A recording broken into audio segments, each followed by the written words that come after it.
नमस्कार। ये महाभारत कथा पूरी तरह से वेद व्यास महाभारत के ऊपर आधारित है। यदि आप इसका निरंतर श्रवण करते रहना चाहते हैं तो इस चैनल को सब्सक्राइब जरूर कर लें और आगे आने वाली सभी पॉडकास्ट के नोटिफिकेशन के लिए बेल आइकन को भी ज़रूर से प्रेस कर दें। अब हम सुनेंगे योग तथा मृत्यु सूचक चिन्हों का वर्णन। याज्ञवल्क्य जी कहते हैं, राजन, में सांख्य संबंधी ज्ञान तो तुम्हें बतला चुका, अब योग शास्त्र का ज्ञान सुनो। सांख्य के समान कोई ज्ञान नहीं है और योग के समान दूसरा कोई बल नहीं है। दोनों का लक्ष्य एक है और दोनों ही मृत्यु का नाश करने वाले हैं। जो इन दोनों शास्त्रों को सर्वथा भिन्न मानते हैं वे अज्ञानी हैं। मैं तो विचार के द्वारा पूर्ण निश्चय करके दोनों को एक समझता हूँ। योगी जिस तत्व का साक्षात्कार करते हैं, सांख्य के विद्वान भी उसी का ज्ञान प्राप्त करते हैं। जो सांख्य और ज्ञान को एक समझता है वही तत्ववेत्ता है। योग साधना में रुद्र की प्रधानता है। प्राण को अपने वश में कर लेने पर योगी इसी शरीर से दसों दिशाओं में स्वच्छंद विचरण कर सकते हैं। जब तक योगी का स्थूल शरीर रहता है तब तक वो योग बल से सूक्ष्म शरीर के द्वारा लोकांतरों में विचरण करता है। स्थूल देह को त्याग देने पर उसे परम सुख रूप मोक्ष की प्राप्ति हो जाती है। मनीषी पुरुषों का कहना है कि वेद में स्थूल और सूक्ष्म दो प्रकार के योगों का वर्णन है। स्थूल योग अणिमा आदि 8 प्रकार की सिद्धि प्रदान करने वाला है और सूक्ष्म योग यम, नियम, आसन, प्राणायाम, प्रत्याहार, धारणा, ध्यान और समाधि इन 8 गुणों में से युक्त है। योग का प्रधान कर्तव्य है प्राणायाम, जो सगुण और निर्गुण भेद से 2 प्रकार का होता है। मन की धारणा के साथ किया जाने वाला प्राणायाम सगुण है और प्राणों के निग्रह पूर्वक मन को समाधि में एकाग्र करना निर्गुण प्राणायाम कहलाता है। सगुण प्राणायाम मन को निर्गुण करके स्थिर करने में सहायक होता है। इस प्रकार मन को वश में करके शांत और जितेंद्रिय होकर एकांतवास करने वाले आत्माराम ज्ञानी को परमात्मा का ध्यान करना चाहिए। शब्द, स्पर्श, रूप, रस और गंध ये इंद्रियों के 5 दोष हैं। इन दोषों को दूर करें। फिर संपूर्ण इंद्रियों को मन में स्थिर करके लय और विक्षेप को शांत करें। मन को अहंकार में, अहंकार को बुद्धि में और बुद्धि को प्रकृति में स्थापित करें। इस प्रकार सबका लय करके केवल उस परमात्मा का ध्यान करना चाहिए जो रजोगुण से रहित, निर्मल, नित्य, अनंत, शुद्ध, छिद्र रहित, कुटस्थ, अंतर्यामी, अभेद्य, अजर, अमर, अविकारी, सबका शासन करने वाला और सनातन ब्रह्म है। राजन, अब समाधि में स्थित हुए योगी के लक्षण सुनो। जैसे तृप्त हुआ मनुष्य सुख से सोता है, उसी प्रकार योग युक्त पुरुष के चित्त में सदा प्रसन्नता बनी रहती है। वो समाधि से विरत होना नहीं चाहता, यही उसकी प्रसन्नता की पहचान है। जैसे तेल से भरा हुआ दीपक वायु शून्य स्थान में एक तार जलता रहता है, उसकी शिखा स्थिर भाव से ऊपर की ओर उठी रहती है, उसी प्रकार समाधिनिष्ठ योगी भी स्थिर होता है। जैसे बादल की बरसाई हुई बूंदों के आघात से पर्वत चंचल नहीं होता, वैसे ही अनेकों विक्षेप आकर योगी को विचलित नहीं कर सकते। उसके पास बहुत से शंख और नगाड़ों की ध्वनि हो और तरह तरह के गाने बजाने किए जाएं तो भी उसका ध्यान भंग नहीं हो सकता। यही उसकी सुदृढ़ समाधि की पहचान है। जैसे सावधान पुरुष दोनों हाथों में तेल से भरा कटोरा लेकर सीढ़ी पर चढ़े और उस समय बहुत से मनुष्य हाथ में तलवार लेकर उसे डराने धमकाने लगे तो भी वो उनके डर से एक बूंद भी तेल गिरने नहीं देता, उसी प्रकार योग की ऊंची स्थिति को प्राप्त हुआ एकाग्रचित्त योगी इंद्रियों की स्थिरता के कारण समाधि से विचलित नहीं होता। योग सिद्ध महात्मा के ऐसे ही लक्षण समझने चाहिए। जो अच्छी प्रकार समाधि में स्थिर हो जाता है वो अविनाशी परब्रह्म का साक्षात्कार करता है। इस साधना के द्वारा मनुष्य देह त्याग के पश्चात केवल प्रकृति के संसर्ग से रहित परब्रह्म परमात्मा को प्राप्त हो जाता है। यही योगियों का योग है। इसे जानकर मनीषी पुरुष अपने को कृतार्थ मानते हैं। विदेहराज, अब मैं विद्वानों के बताए हुए मृत्यु सूचक चिन्हों का वर्णन करता हूँ। जिस पुरुष को अरुंधति या ध्रुव नामक तारा, जिसे उसने पहले कभी देखा हो, न दिखाई पड़े तथा पूर्ण चंद्रमा का मंडल और दीपक के शिखा दाहिने भाग से खंडित जान पड़े, वो केवल 1 वर्ष तक जीवित रह सकता है। जो लोग दूसरों के नेत्रों में अपनी परछाई न देख सके, उनकी आयु भी 1 ही वर्ष तक शेष समझनी चाहिए। जिसकी बहुत बड़ी चढ़ी कांति भी फीकी पड़ जाए, बुद्धि नष्ट हो जाए, स्वभाव में भारी उलटफेर हो जाए, जो काले रंग का होकर भी पीला पड़ने लगे तथा देवताओं का अनादर और ब्राह्मणों के साथ विरोध करता हो, वो 6 महीने से अधिक नहीं जी सकता। जो मनुष्य सूर्य और चंद्रमा को मकड़ी के जाले के चक्र के समान छिद्र युक्त देखता तथा देव मंदिर में बैठकर वहां की सुगंधित वस्तु में भी सड़े मुर्दे की सी दुर्गंध का अनुभव करता है, वो 7 दिन में ही मृत्यु को प्राप्त हो जाता है। जिसकी नाक और कान टेढ़े हो जाएं, दांत और नेत्रों का रंग बिगड़ जाए, जिसे बेहोशी होने लगे, जिसका शरीर ठंडा पड़ जाए तथा जिसकी बाईं आंख से अकस्मात आंसू बहने और मस्तक से धुआं उठने लगे, उसकी तत्काल मृत्यु हो जाती है। इन मृत्यु सूचक चिन्हों को जानकर मन को वश में रखने वाला साधक रात दिन परमात्मा का ध्यान करे और मृत्यु काल की बाट जोहता रहे। ऐसा करने से वो उत्तम सनातन पद को प्राप्त करता है, जो अशुद्ध चित्त वाले पुरुषों के लिए दुर्लभ है तथा जो अक्षर, अजन्मा, अचल, अविकारी, पूर्ण तथा कल्याणमय है। अब है याज्ञवल्क्य द्वारा मोक्ष धर्म का वर्णन। याज्ञवल्क्य जी कहते हैं, राजन, तुमने जो अव्यक्त पर ब्रह्म के विषय में प्रश्न किया है वो बड़ा गूढ़ है। ध्यान देकर सुनो। पहले की बात है, मैंने बड़ी भारी तपस्या करके भगवान सूर्य की आराधना की थी। एक दिन उन्होंने प्रसन्न होकर कहा, ब्रह्मर्षि, तुम्हारी जो इच्छा हो वर मांग लो।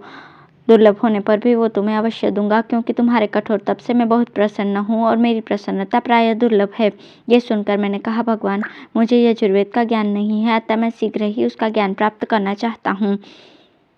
तब भगवान सूर्य ने कहा, विप्रवर, मैं तुम्हें यजुर्वेद प्रदान करता हूँ। तुम अपना मुंह खोलो। वाग देवता सरस्वती तुम्हारे भीतर प्रवेश करेगी। उनकी आज्ञा से मैंने अपना मुख फैलाया और उसमें सरस्वती प्रवेश कर गई। उनके प्रवेश करते ही मेरे शरीर में जलन होने लगी और उसे शांत करने के लिए मैं पानी में घुस गया। मुझे जलन से कष्ट पाता देखकर भगवान सूर्य ने कहा, तात, थोड़ी देर तक और कष्ट सहन कर लो, फिर यह जलन अपने आप शांत हो जाएगी।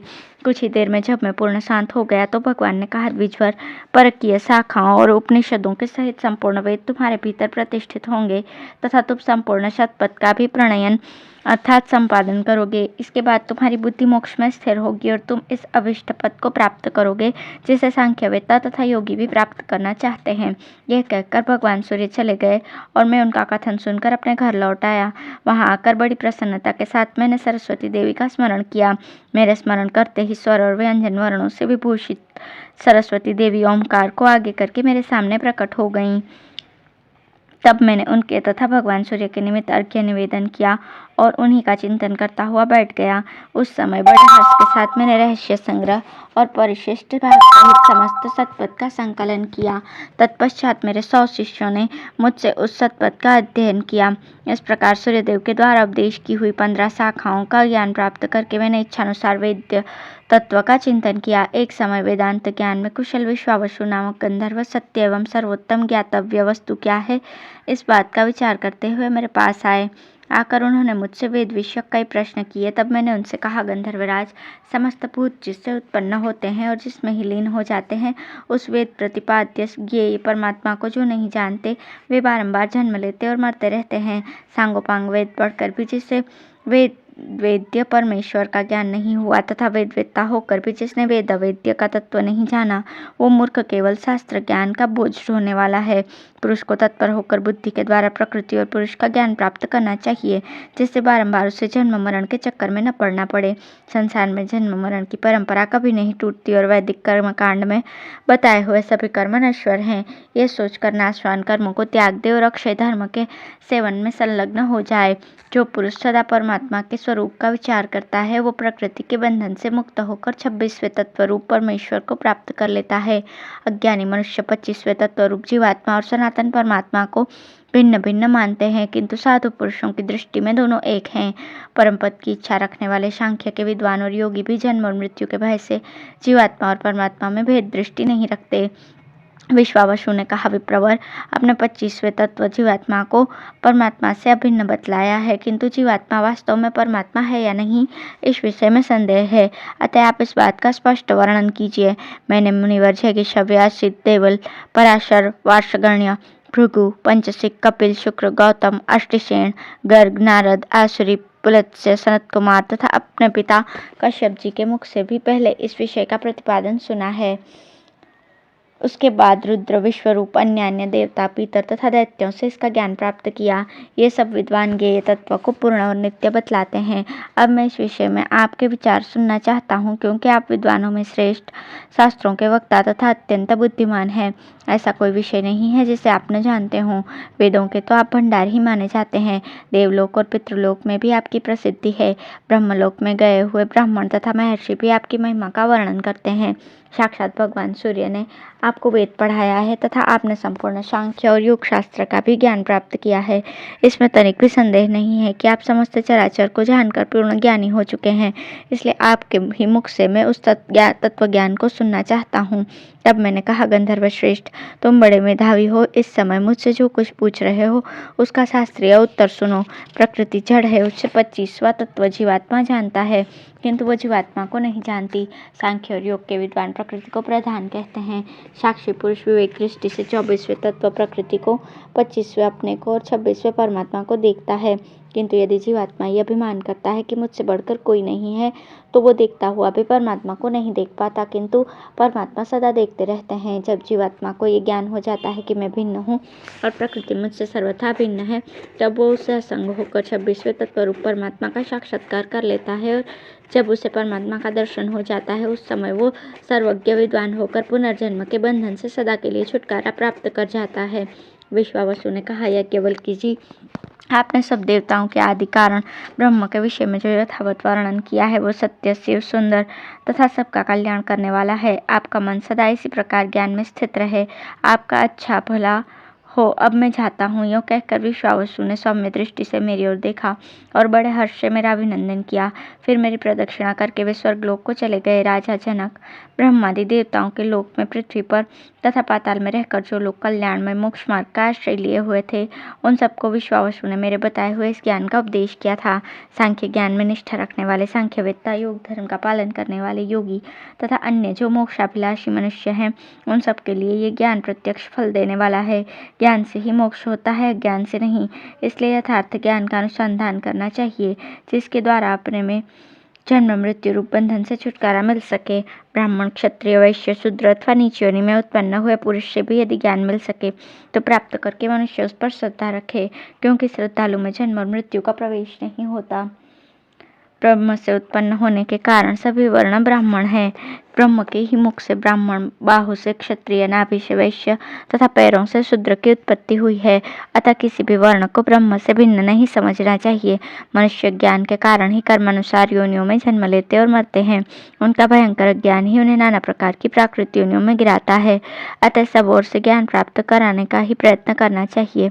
यह तो मैं तुमसे बात ही बता चुका कि सभी वर्ण के लोग अपने अपने आश्रम में रहते हुए ही ज्ञान प्राप्त कर सकते हैं।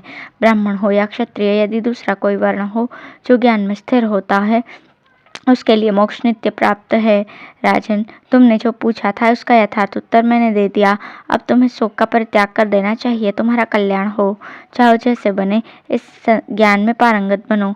भीष्म जी कहते हैं, युधिष्ठिर, परम बुद्धिमान याज्ञवल्क्य जी के द्वारा इस प्रकार उपदेश प्राप्त करके मिथिला नरेश को बड़ी प्रसन्नता हुई। उन्होंने सत्कार पूर्वक मुनि की प्रदक्षिणा करके उन्हें विदा किया। जब मुनि चले गए तो मोक्ष की ज्ञाता देवरात नंदन राजा जनक ने सुवर्ण सहित 1 करोड़ गौएं दान की तथा बहुत से ब्राह्मणों को 1-1 अंजलि रत्न प्रदान किया। तदंतर मिथिला का राज्य पुत्र को सौंप दिया और स्वयं वे यति धर्म का पालन करने लगे। उन्होंने संपूर्ण सांख्य और योग शास्त्र का स्वाध्याय करके यह निश्चय किया कि मैं अनंत हूँ। फिर धर्म, पुण्य, पाप, सत्य, असत्य तथा जन्म मृत्यु को प्राकृत समझकर केवल अपने शुद्ध स्वरूप को ही नित्य माना। राजन, सांख्य और योग के विद्वान अपने अपने शास्त्रों में वर्णित लक्षणों के अनुसार उस ब्रह्म को इष्टनिष्ट से मुक्त, स्थिर, परात्पर, नित्य एवं पवित्र मानते हैं। अतः तुम भी उसे जानकर पवित्र हो जाओ। जो कुछ दिया जाता है, जो प्राप्त होता है, जो देता है और जो ग्रहण करता है, वो सब एकमात्र आत्मा ही है। उसके सिवा और है ही क्या। सदा ऐसी ही मान्यता रखो। इसके विपरीत विचार मन में न लाओ। जिससे अव्यक्त प्रकृति का ज्ञान न हो, सगुण निर्गुण परमात्मा की पहचान न हो, उस पुरुष को यज्ञों का अनुष्ठान तथा तीर्थों का सेवन करना चाहिए। स्वाध्याय, तप अथवा यज्ञ से परमात्मा की प्राप्ति नहीं होती। ये तो उनके तत्व को जानने में सहायक होते हैं। इनके द्वारा परमात्मा को जानकर मनुष्य महिमान्वित होता है। महत्तत्व की उपासना करने वाले महत्तत्व को और अहंकार के उपासक अहंकार को प्राप्त होते हैं।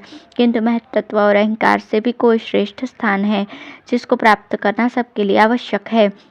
जो शास्त्र के अनुसार चलने वाले हैं, वे ही प्रकृति से पर, नित्य जन्म मरण से रहित, मुक्त एवं सदत स्वरूप है, परमात्मा का ज्ञान प्राप्त करते हैं। युधिष्ठिर, ये ज्ञान मुझे तो राजा जनक से मिला और जनक को याज्ञवल्क्य जी से प्राप्त हुआ था। ज्ञान सबसे उत्तम साधन है। यज्ञ इसकी समानता नहीं कर सकते। मनुष्य ज्ञान के सहारे इस दुर्गम भवसागर के पार हो जाते हैं। यज्ञ के द्वारा वे इसके पार नहीं जा सकते। अतः तुम प्रकृति से पर, महत, पवित्र, कल्याणमय, निर्मल तथा मोक्ष स्वरूप ब्रह्म का ज्ञान प्राप्त करो। ज्ञान यज्ञ की उपासना करने से तुम निश्चय ही तत्वज्ञानी ऋषि बन जाओगे। पूर्व काल में याज्ञवल्क्य ने राजा जनक को जिस उपनिषद का उपदेश किया था, उसका मनन करने से मनुष्य सनातन, अविनाशी, शुभ, अमृतमय तथा शोक रहित ब्रह्म को प्राप्त हो जाता है। धन्यवाद।